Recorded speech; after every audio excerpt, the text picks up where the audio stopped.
Za zany no laingo mpikambana farma ao amin'ny commune Fiaferana. Izay fikambanam-behivavy ao amin'ny farma avy aty Fiaferana zany dia misedra olana amin'ny resaka fivavahan'ny toetrandro. Ny zava-misy aty aminay zany zao eo amin'ny resaka tany dia miena ny tany ambolenay satria efa betsaka zany no vahiny tonga manorim-ponenana aty aminay dia lasa miena ilay tany amokarana fa lasa ilay trano zany no mameno ny tany.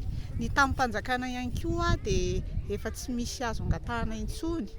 Eo ihany koa moa zany ilay fivavahan'ny toetrandro dia izay voly ambolenao zany dia tsy mamokatra araka ny antenaina satria amin'ny fotoana izay tsy eritreretina indraindray hoe tokony hiakatra ny vokatra nefany tsy miakatra ilay izy satria lasa hoe misy orana tampoka, maina tampoka ny andro tsy fantatra intsony zany ny vanim-potoana hoe vanim-potoana inona izao lalovana izao fa indraindray tampoka misy avandra, indray misy tondra-drano tampoka amin'ny fahavaratra, indraindray maina tsy misy rano mihitsy.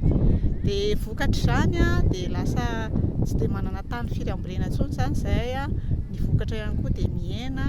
Raha tokony ny vola tokony rasinay amin'ny fambolena isan-taona zany dia tena miena any amin'ny atsasany mihitsy satria tena fa miaretina etsy andaniny ny tany ihany koa miakotra sy karakaina satria reraka fa tsy afaka makaina fa ampiasaina foana.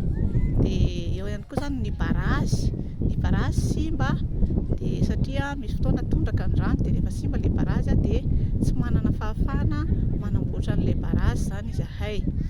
Dia ny zavatra mba etaentanay zany dia mba handraisan'ny fanjakana andraikitra amin'ny fanampinanay fitadiavana vahaolana aloha amin'ilay barazy. Dia ihany koa zany ny fanomezana fanamorana ny fananan'ny vehivavy tany ahafahana mamboly.